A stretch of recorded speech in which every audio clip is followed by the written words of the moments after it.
आज हम लोग अपना जो टारगेट यूपीटीजीटी 2020-21 चल रहा था, इस प्रोग्राम को आगे बढ़ाते हुए आज की क्लास में कल चूंकि हम लोगों ने चर्चा कर रखी थी मूल मात्रक के बारे में। मूल मात्रक वे मात्रक होते हैं जिनको किसी अन्य भौतिक राशि में परिवर्तित नहीं किया जा सकता है। तो इसके आगे की चर्चा हम लोग प्रारंभ करते हुए आज हम लोग सबसे पहले जो हमने कल की क्लास जो समाप्त की थी वो समाप्त की थी एसआई पद्धति। तो एसआई पद्धति के बारे में हमने बताया था आपको, जो एसआई पद्धति है या एसआई सिस्टम है उसकी स्थापना की गई थी 1960 में अंतरराष्ट्रीय माप तौल की संस्था के द्वारा। माप तौल के अंतरराष्ट्रीय संस्था के द्वारा इसकी स्थापना ब्रिटेन में की गई थी। अब इसके बाद इसके आगे की हम बात करते हैं तो पहले कुछ चर्चा कर लेते हैं जो एसआई पद्धति है। एसआई पद्धति के लाभ क्या हैं? तो एसआई प्रणाली के लाभ, एसआई प्रणाली के लाभ, एसआई प्रणाली के लाभ की जब हम चर्चा करते हैं तो सबसे पहली बात यह एक युक्ति युक्त प्रणाली है। यह जो है एक युक्ति युक्त प्रणाली है। युक्ति युक्त प्रणाली का मतलब क्या होता है कि इसको एक नियम के तहत, इसको एक सिस्टम के तहत डेवलप किया गया है। इसमें एक भौतिक राशि का केवल एक ही मात्रक लिया जाता है। इसमें एक भौतिक राशि का केवल एक मात्रक लिया जाता है। जबकि जैसे एमकेएस पद्धति, तो एमकेएस पद्धति में क्या करते हैं, ताप का मात्रक कहीं डिग्री सेल्सियस का प्रयोग करते हैं, कहीं डिग्री फ़ारेनहाइट का प्रयोग करते हैं, कहीं केल्विन का प्रयोग करते हैं। परंतु जब एसआई सिस्टम की बात करेंगे तो ताप का मात्रक केवल और केवल केल्विन होता है। दूसरी बात करें तो दूसरा पॉइंट है इसका प्रणाली के लाभ में कि इस प्रणाली के मात्रक सदैव निरपेक्ष होते हैं। निरपेक्ष का मतलब एक एब्सोल्यूट वैल्यू रखते हैं, एक निश्चित मान रखते हैं। तो इस पद्धति के जो मात्रक होंगे वो सदैव निरपेक्ष होते हैं। तीसरी जो इसकी महत्वपूर्ण बात है, जो तीसरा इसका लाभ है, यह एक दार्शनिक प्रणाली, दार्शनिक का मतलब यह एक डेसिमल सिस्टम पर बेस्ड सिस्टम है। यह एक डेसिमल सिस्टम पर बेस्ड पद्धति है। तीसरी बात ये हो गई, ये दार्शनिक प्रणाली है। चौथी बात अगर हम करते हैं तो यह एक संबद्ध प्रणाली है। संबद्ध का मतलब ये है कि मूल मात्रक की सहायता से हम व्युत्पन्न मात्रकों को और पूरक मात्रकों को भी ज्ञात कर सकते हैं। तो यह एक कैसी प्रणाली है? संबद्ध प्रणाली है। नेक्स्ट बात करते हैं, जो लास्ट पॉइंट है, यह एक अंतरराष्ट्रीय प्रणाली है। जो इसका पूरा नाम हमने कल बताया था आपको, क्या होता है? System international D units. जो सिस्टम इंटरनेशनल यूनिट्स है या सिस्टम इंटरनेशनल डी यूनिट्स है, वो इंटरनेशनल शब्द आने का मतलब ये अंतरराष्ट्रीय, यानी कि ये लगभग सभी देशों में स्वीकृत है, अंतरराष्ट्रीय स्तर पर स्वीकृत है। ये एसआई पद्धति के क्या है? लाभ है। अब एसआई पद्धति के लाभ के बाद जो आज हमारा प्रमुख टॉपिक है वो है व्युत्पन्न मात्रक। व्युत्पन्न मात्रक क्या होते हैं? मूल मात्रक वे भौतिक राशियां होती हैं जिनको किन्हीं अन्य राशियों के पदों में व्यक्त नहीं कर सकते हैं, लेकिन व्युत्पन्न मात्रक वे मात्रक होते हैं जिनको मूल मात्रक की सहायता से बनाया जा सकता है, व्युत्पन्न किया जा सकता है। तो मूल राशियों के अतिरिक्त अन्य जितनी भी भौतिक राशियां होती हैं, मूल राशियों के अतिरिक्त अन्य जितनी भी भौतिक राशियां होती हैं, सभी की सभी व्युत्पन्न राशियां कहलाती हैं। मूल राशियों के अतिरिक्त अन्य सभी राशियों को, अन्य सभी भौतिक राशियों को क्या कहते हैं? व्युत्पन्न राशियां कहते हैं। और व्युत्पन्न राशियों के जो मात्रक होते हैं वे व्युत्पन्न मात्रक कहलाते हैं।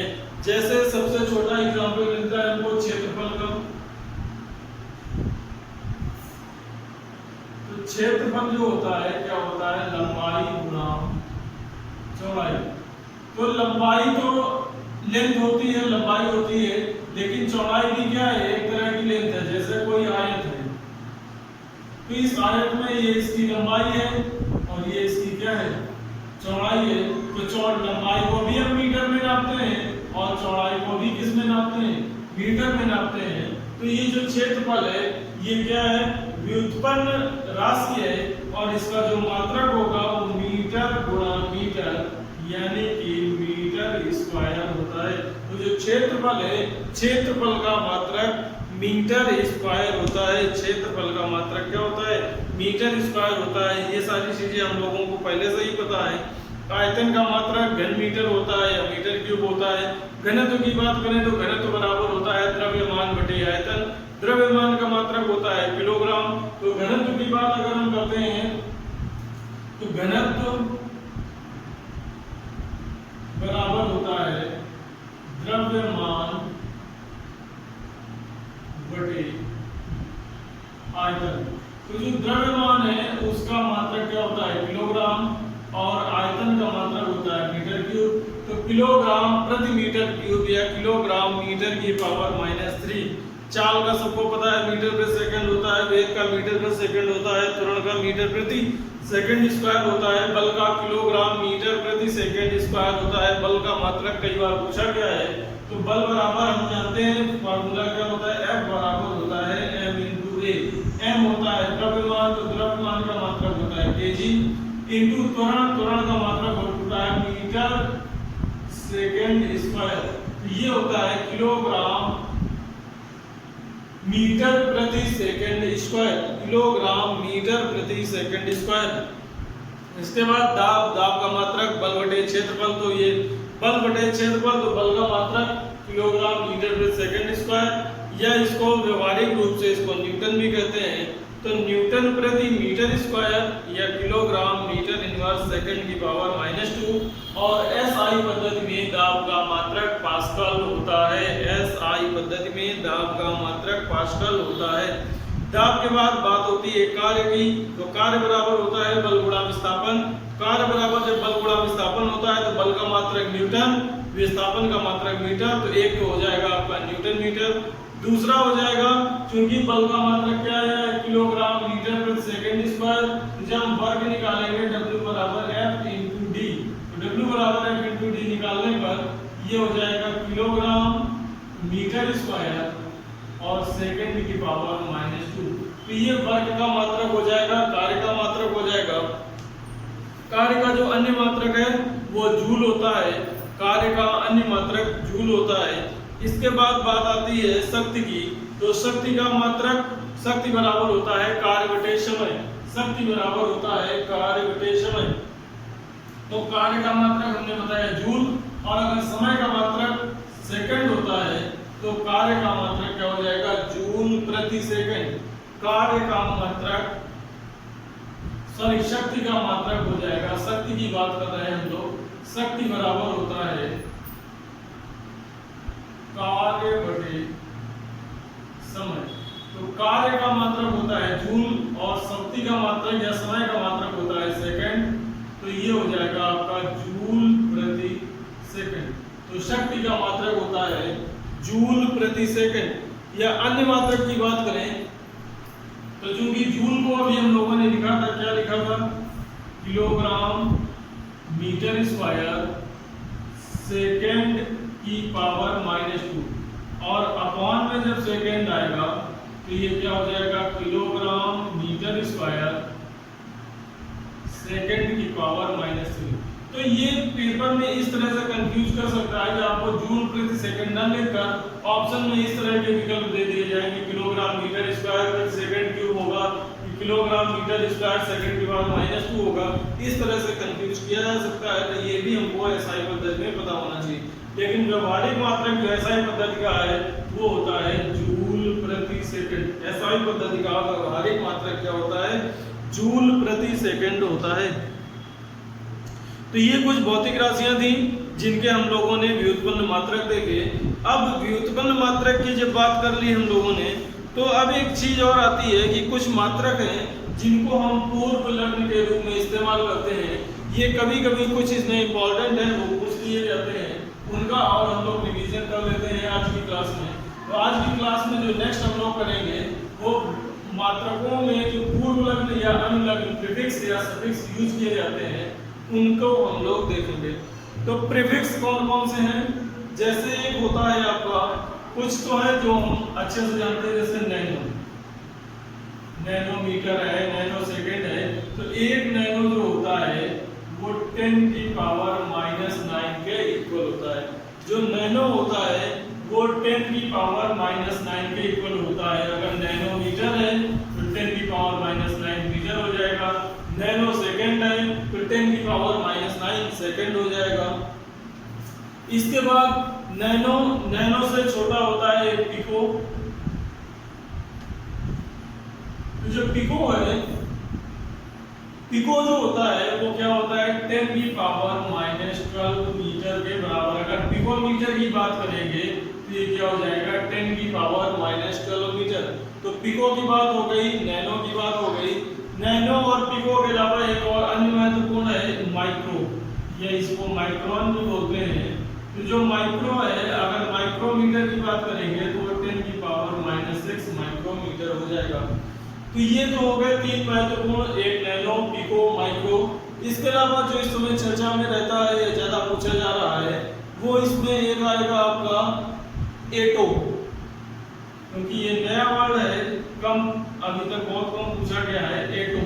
तो अगर एटोमीटर की बात करें तो ये सबसे छोटा मात्रक है 10 की पावर -18 मीटर। तो 1 एटोमीटर बराबर हो जाएगा 10 की पावर -18 मीटर। और एक होता है फेम्टो, 1 फेम्टो। तो जो फेम्टो है 1 फेम्टोमीटर की अगर हम बात करेंगे तो ये होता है 10 की पावर -15 मीटर। तो फेम्टो की बात करें तो ये होता है 10 की पावर -15 मीटर।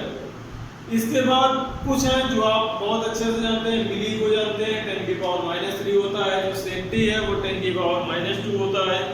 डेसी है 10 की पावर -1 होता है। और डेसी के बाद डेका 10 की पावर 1, हेक्टो 10 स्क्वायर 10 की पावर 2 या 100 बोलते हैं। किलो 1000 होता है या 10 की पावर 3 कह सकते हैं।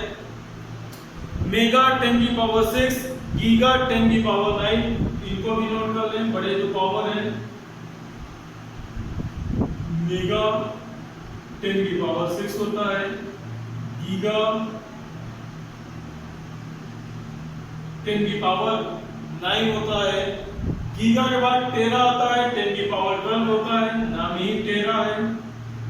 तो टेरा है तो 12 हो जाएगा। तो मेगा 10 की पावर 6 है, गीगा 10 की पावर 9 है, टेरा 10 की पावर 12 है, पेटा होता है 10 की पावर 15। जो आपका पेटा है वो होता है 10 की पावर 15। और लास्ट में एक है आपके पास एग्जाम।